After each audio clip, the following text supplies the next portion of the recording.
Welcome to the program. The George Benson Classic. Welcome to the program. Naitay, Kapuso, maraming salamat po. Please welcome Julianne and Eric. Maraming salamat. Ngayon pa lamang po, nag-i-standing ovation na ho ako. Alam nyo, the first time I heard about your tandem, this pairing, sabi ko, bakit ngayon lang? Pero, what a match. Congratulations. Thank you. Thank you, Tito Boy. This is a concert that we're talking about, Love Bound, which is going to happen when? March 2. Yes, it's gonna be at the Newport Performing Arts Theater. And you have to get your tickets now. Yes. Now. Oo, talagang now. Hindi tomorrow, hindi sa isang araw. Now. Because tomorrow, ganito. Is never promised. I love it. Ang ganda. At nothing is gonna change. I mean, hindi na magbabago ang aming pagmamahal sa inyo. You do beautiful, beautiful music. Congratulations. Ang ganda. Pero kwentuhan lamang ito. Bata ka pa, Eric, ay may kwento na ikay gumawa ng sariling album, nagpa-pictorial, ipinamigay sa mga kaklase, may autograph, you know. What is the story? Dati pa lang po kasi, Tito Boy, gusto ko nang maging singer. Gusto ko nang maging mapanood sa TV. Gusto ko na yung mga napapanood yung mga concert artists. Gusto kong maranasan yun. So, ginawan ko ng paraan yung sarili ko para magkaroon ng sarili kong album. How old were you then? High school. High school, okay, and then? At nadala ko yun hanggang college, Tito Boy. Magre-record ako, uso pa nun yung multiplex. So doon sa dalawang karaoke kong tawagin, yung mga multiplex, ipe-play ko, then merong blank tape na doon ko siya i-record kasama nung boses ko. Okay. So pupuniin ko yung mga kanta ni Basil, ni Marty, ni Gary, ni Ariel Rivera, ni Ogie Alcacid. Tapos po, magpapakuha ako sa... Uso pa nun po yung mga studio. Okay. Kung saan kami nagpapakuha ng mga picture ng mga tropicana, yung gano'n. Yun yung gagawin kong cover ng album. Cover, okay. Opo, tapos i-replicate ko siya, ipamimigay ko siya sa mga classmates ko. Lalagyan ko ng message. Diba? Very personal pala ito. Very That's personal. manifestation. Ikaw naman ay ipinaglihi. You know that story, of course, no? Yes po. Tell us about that, and even your lola, I know that story. Yes po. Actually, yung lola ko talaga, si Mami Lita. Mami Lita, if you're watching Hi, Mami. Hi, Mami Lita. Yung sa dad side ko naman po. Okay. Yun, si lola talaga yung yung nag-persuade sa akin para mag-artista. Sobrang bata ko pa noon, gustong-gusto niya na akong maging singer or artista. Parang siya yung nag-manifest for me. Parang, balang araw magiging artista ka or balang araw magiging singer ka. Tapos, hanggang sa sumali ako ng mga iba't ibang klaseng mga contest, like Little Miss Philippines, there was Munting Miss You back then. And then, I joined a contest like Popstar Kids, nung teenager na ako. So, parang, wow, like, ang galing lang kasi talaga. It was Lola, diba? It was Lola. At ipinaglihi ka sa isang soft drink. Sa isang soft drink po. Singular niya, soft drink.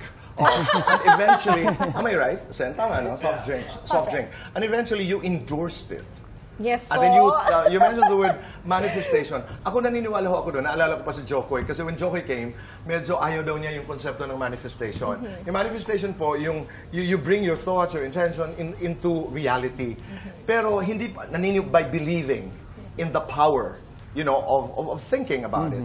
Pero ako naniniwala ako sa manifestation dahil pag pinag-uusapan yung intention, hindi ho naman kayo nag-aantay lang at nag-aantay na mangyari ang mga bagay-bagay.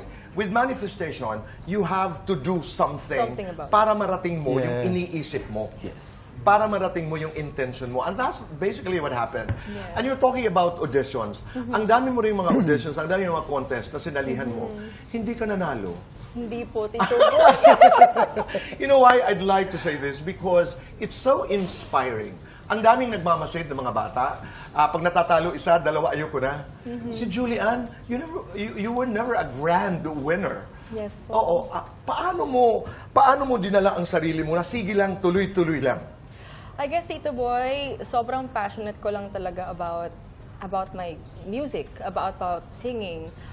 Siguro, yun talaga yung parang pinaka naging core ko. It's really my passion talaga. Pag nanghihina ka, pag natatalo ka, saan ka humuhugot ng, hindi, sasali ako ulit? Sasali ako ulit. Siguro one thing is, family. And talagang yung passion talaga. It's really Right. within talaga. Doon talaga nanggagaling Tito Boy. Kaya sobrang grateful ko kasi hanggang ngayon nandito pa rin ako and nagpapatuloy pa din. Ayun, yes, that there. Yeah, Popstar Kids. Oo. Sabi nga nila, the first step to success is failure. Yes. Or a series of failures. Maraming no's, di ba? Maraming hindi talaga sa'yo.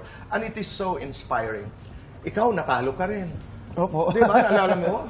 And that was a difficult time in your life. Yes, kasama kita noon, Tito Oo. Boy. Pero, lingid sa kaalaman po ng iba, marami rin po ako mga auditions na sinalihan. Na hinindian ka rin. Opo, at isa sa mga unang auditions ko was here in GMA. Yan po yung hindi alam ng mga tao. Ah, talaga? Opo. Anong nangyari? Baka nandito yung tumanggi. Naalala ko pa yung pangalan, pero hindi ko nasasabihin. Anong ginawa mo? Kumanta? Kumanta, umacting. Okay. Sa first call, tinawagan nila ako. Okay. Pero nung mga sumunod na, hindi na po. Opo. Hindi ka Okay na- lang. Tuloy-tuloy lang. Pero ang kwento kasi ni Eric, dun sa Star in a Million, ay siya'y natanggal. Siya'y natalo third, pang ilan ba? Pang-apat? When was that? Pangatlong linggo po. Pangatlong linggo, Opo. di ba? Natalo, and then talagang parang tinamaan ka doon. It was hard. I mean, it was a hard time for him. And then, nag-wildcard. Nag-wildcard, nag-finals. Actually, ayoko na pong sumali, pero ikaw yung Correct. nagtutulak sa akin na, Eric, isa na lang, isang beses na lang. Pag hindi pa, sige, bahala ka na. Correct. Isa na lang. So si Tito Boy po talaga yung nag-motivate sa akin, nag-inspire No, me because to I join believe again. so much in your talent. Iba yung tunog. Parang, maaaring nagtatanong ko kayo, when you handle an artist, kailangan may brand equity eh. May kakaiba. Hindi tunog Martin, hindi tunog Gary, hindi tunog Ariel. May tunog siya na kanya. And he's very competitive. Oo, alam lang ta- in a good way. In a very, very good way. Kaya nung wild card, siya ho ang nag-grand winner. Why am I talking about this? Dahil doon sa mga napanghihinaan ng loob, ito, this is the biggest testament na kaya. Di ba? Yes. Gaano ka-importante sa inyong dalawa ang marunong ka sumulat ng kanta? Gaano kahalaga yan as a singer? Kasi pag marunong kang sumulat ng mga songs, Tito Boy, naibabahagi mo yung parte ng pagkatao mo sa ibang tao. So, You're okay with that? I am totally okay with it. And when it comes to my music, Tito Boy, kasi pag nagsusulat ako ng mga songs, like minsan may mga fans or like supporters, so parang dito nanggagaling si Julie. Parang as in yung mga experiences ko na alam ng mga supporters ko or ng mga sumusubaybay Okay. sa akin. Parang nasusubaybayan nila, parang ito yung face ni Julie na ganito siya. Ito yung face ni Julie na, or masaya siya. Ito yung heartbroken siya. Ito yung I ganito, get that. ganyan. So, in that sense, I become relatable Tama. to them. To I other only people. ask, kasi iba-ibang opinion. I had Renz Verano the other day. Umaawit siya ng mga kanta na sinusulat ng iba. Kasi ayaw niya panghimasukan yung kanyang pribadong buhay. I don't want to tell my story because a story by family and my kids, and I totally respect that, is mine. As opposed to a Taylor Swift or a Miley Cyrus, at least in that last song, I mean, Flowers, na kwento talaga nila ng buhay ang inilalahad sa publiko. So, kanya-kanya po yun. Ikaw naman, it's the relation. Say the word again. Relatability. Hindi ako titigal hanggat hindi ko masabi. No, but people are able to relate because it is your story, Yes di ba? po. Eric, you tried writing songs. Yes. Oo. But for my own consumptions lang, Tito. Hindi. Kasi parang I'm not really confident. Pag i-release ko na siya, pag i-record ko, parang after ko mapakinggan, parang hindi ako nagagandahan. Okay. Alright. So, pang sarili ko na lang po. I think may ganyan naman talaga. Meron din akong ganyan, Tito Boy. Yung parang feeling ko baka hindi nila magustuhan. Pala feeling ko pangit. Parang ayoko, wag na lang. Parang may ganun talaga, Right. Tito Boy. So parang tinatago na lang din namin. The best artists are the most insecure. That's a general thing. Totoo yan. Yung naghahanap ka lang, naku, I'm not good enough, etc. Pero lalabang ka sa dulo. Paano niyo pinangangalagaan ng boses? So, very yet, may mga ritual. Marami tayong mga singers na kilala. Just before a concert, may, nagja-jogging, to relax. What is yours? Ako po, bukod sa vocal exercises, What is your go-to vocal exercise? Yung Lip and tongue trill. Yun. show us. Okay. Because that relaxes. Yeah. So may tunog. It opens up your vocal cords. Okay, and the other one is? The tongue trill.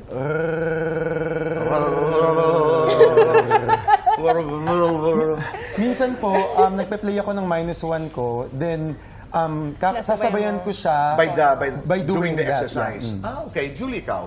Ako yung pag-relax kasi yung face, like lahat. As in, like jaw, ganon. As in, Oh. lahat open. Kasi yung muscles pag tense dito lahat. As in, nagiging throaty yung yung Okay. sound. It may it mga has to come facial from ano here. din? Facial Paano? I mean, you touch your face exercises, para you ma-relax. touch your face, and Para then ma- yung hands, kailangan talagang relax ka. May mga singers, ayaw nila may kausap before singing. May mga singers naman na Dal-dal. okay lang. Meron, they focus on the song. Ano ang inyong estilo?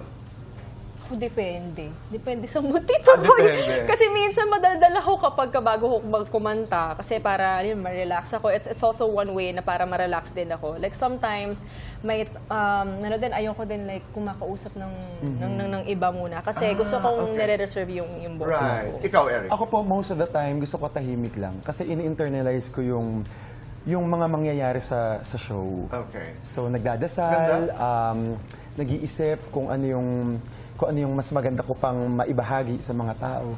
Relatability. Nasabi ko. Hindi na kamakayan. No, pero kanya-kanya, di ba? Kanya-kanyang Yes, diba? estilo, ika nga. Yes po. And we're looking forward to Lovebound. Again, this is March 2 at the Newport Performing Arts Theater. Yes. Did I get it? Okay. We'll have to do fast talk. Eh? Ayan na! Eto na yun!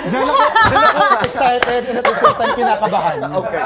We have 2 minutes to do this and our time begins now. Royalty, loyalty. Loyalty. English songs, Tagalog. Tagalog. Mahusay na singer o mabait na anak. Mabait na anak. Idol mong singer. Marami, pero Martin Rivera. Singer na kaya mong gayahin. Jano Gibbs. Foreign singer na dream mong makakolab. Adele. Singing champion na pinakamalapit sa puso mo. Marami sila. Christian Bautista. Kung hindi ka singer, ano ka? Dentista. Describe your ideal life partner. Maganda. Kasing ganda ni Julie. God-fearing. Showbiz. Manifest. Manifest. Showbiz o non-showbiz? Non-showbiz. Skinny, funny. Fun. Malinis sa katawan o mabango ang hininga? Mabango ang hininga. Dentista. Pinakamahal na iniregalo mo? Sasakyan. Pinakamahal na kanino? Para sa nanay ko That's po. right. Pinakamahal na regalo na tanggap mo? Actually, car din po. Sino ang nagbigay? Si actually Pinky Tobiano. Binigyan niya ako ng Hi, kotse. Pinch. Pinakamahal na binili para sa sarili? House and lot. Pinakamahal mong tao? Nanay ko. Your most cherished possession? Bahay at lupa. Your best investment? Properties. Your best asset? My voice. Kanta tuwing naliligo? This is the moment. Kanta tuwing nalulungkot? Hanggang sa huli. Yes or no? May ka-date noong Valentine's? No. Love life mo ngayon, single o complicated? Single. Lights on or lights off? Pwedeng dim. Happiness or chocolate? Happiness. Best time for happiness, Eric? Kapag bagong paligo. Kung sa'yo ang mundo, kanino mo ibibigay ang kalahati? Kung buhay yung nanay ko sa kanya. Kulang ka kung wala ang... Kulang ako kung wala yung magulang ko po talaga. This is your moment to... To inspire other people. Complete the sentence. Ako si Eric Santos at sana ako'y pagbigyang muli na... Pagbigyang muli na suportahan at mahalin nila, pagpatuloy lang suportahin ang aking musika na lalabas at sa mga palabas ko pa at pagtatanghal na gagawin, katulad na lang sa March 2, Lovebound with Miss Julia. Maraming salamat. A couple of questions. Una, kayong dalawa ba, sa henerasyon na ito, kaya niyong mabuhay na walang social media? Una yon. Pangalawa, pag-usapan natin yung katanyagan, fame. At one point ba sa buhay ninyo, naligaw kayo? Because fame can be toxic. Let's talk about fans. Ako I'm a fan. Demanding ako as a fan.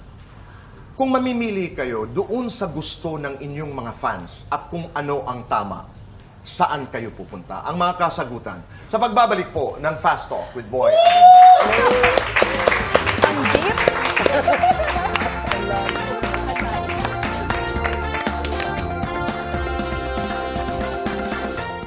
We're back on the show.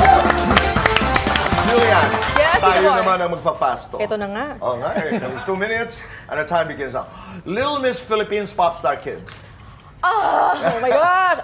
Popstar Kids. No limits, no lyrics. No limits. Limitless ka sa anong bagay. Sa lahat! 1 to 10, limit ng pasensya mo. Ano, limit ng pasensya ko, well, limitless din yung pasensya ko, Tito Boy. Of course. Oo. Lalo na kay Raver. Kailan huling naubos ang pasensya mo? Ano, wala. Kailan huling naubos ang boses mo? Wala din po. Highest note na naaabot? I think, pagka can I sing it? Do it. Ay, mataas yun. Pataasan tayo. Pataasan tayo. High key, low key. High key. Your limitation as a singer. No limits. Limitation as a girlfriend. No limits. Kailan ka huling kinilig? Kay Ray. Kailan ka huling umiyak?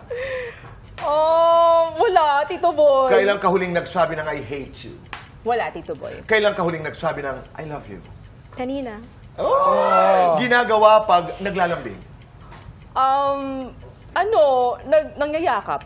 Ginagawa pag nagtatampo. Hindi ako namamansin. Kanta tuwing may hugot. Gravity by Sarah Bareilles. Kanta para lumakas ang loob. Rise Up. Your go-to karaoke song.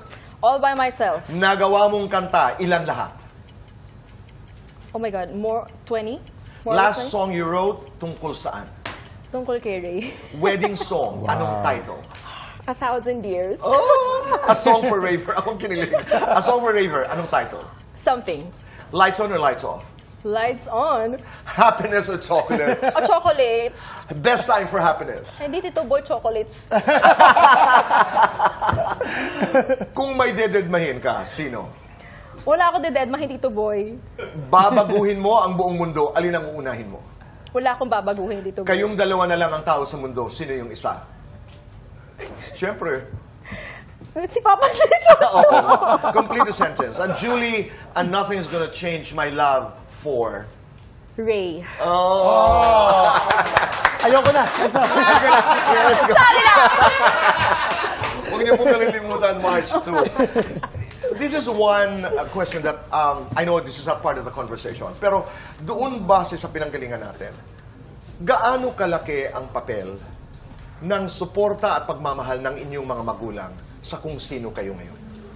Ikaw, Julian. Ako super. Kasi sila talaga yung nakakilala sa akin simula na isinilang ako sa mundong ito. At sila yung sumusuporta, nagmamahal, at yung forever patient. That's true. Yun. Eric, ikaw. Napakalaki po, Tito Boy. Katulad nga nung nasabi ko kanina, nararamdaman ko ngayon yung emptiness, yung kakulangan sa buhay ko na ngayon na ulila na po akong lubos. Yung kung sino ako ngayon, kung paano ako kakilala ng mga taong nasa paligid ko, ng mga kaibigan ko, yun po yung the way na pinalaki po ako ng mga magulang ko. Walang salamat na ano, Yung no? values Enough. na-instill nila sa akin, dala-dala ko po yun hanggang ngayon. Can you live without social media? Ako, Tito Boy, honestly, at this point, I think so. I believe so. Kaya. Kaya. Ikaw, Eric. Opo, kasi before, okay naman ako, nabuhay naman ako ng tama at maganda without social media. I agree. Yes. Oo. Pag-usapan natin ang fame, you're two of the biggest musical stars. Hindi lang, I mean, two of the biggest stars in this country. May panahon ba, diretso, na yumabang kayo? Julie. Ako, di ko inisip yung Tito Boy. Hindi mo Parang hindi ko inattempt. Okay. Because, I mean, siguro kung may iyayabang man ako, siguro yung confidence ko, dinadala ko siya sa performance, like sa stage. That's nice. Yun siguro yung, Oo. yun yung siguro yung sense sa akin ng pagyayabang. Kasi iba yung yabang na, oh, ito na ako, or Okay. whatever. It becomes an energy. I'm not, Ganda nun, ha? Eric, ikaw. Ako po, sa tingin ko po, may moment sa career ko na parang okay lang sa akin, malate, ganyan. Pero sandali lang po yun na dun sa period ng career Momentary. ko. Opo, kasi ngayon talagang inirerespeto ko yung oras ng mga nakakatrabaho ko. So, hanggat maaari, hindi ako nalalate. Okay. May mga pagkakataon, dahil sa sobrang expectations ng tao, gusto namin ito ang gawin mo. Ito ang gawin mo. Ito ang kantahin mo. Hindi lamang fans, pati yung mga nakapaligid, pati kami. Anong pipiliin mo? Yung gusto namin o yung tama? I think, Tito Boy, siguro compromise talaga. Gitna. Gitna lang po talaga. Okay. I get that. Oh, Eric, ikaw. Ako po, Tito Boy, isa sa mga natutunan ko sa 21 years ko sa industriya, you have to give what your audience wants. And pakinggan mo rin yung sarili mo, pero mainly, I'm talking of the songs that kumbaga, I wanna sing sa isang concert. Right. You give them what they want to hear from you. Okay. Kasi yun yung ibinayad nila, yun yung ipinunta nila, yung gusto nilang marinig from you. Thank you, Eric. Maraming na. Thank you, Julian. Bitin naman, Tito Boy! Nagulat ako na mabuto ng flowers, That's Tito Boy. March 2. Maraming salamat. Thanks, Thank you Tito Boy. very much. Salamat, Eric. Thank you so much. Salamat. Maraming salamat. Thank you. That's March 2 at the Resorts World Performing Arts Theater, Love Bound. Yes. Thank you. Naitay, Kapuso, maraming salamat po sa inyong pagpapatuloy sa amin, sa inyong mga tahanan at puso. Stay kind. Be kind. Make your nanay and tatay proud and #say thank you. Just one, isa lang. Do one good thing a day and let's make this world a better place. Goodbye for now and God bless. Voice of La Canela de Boracay. Hi.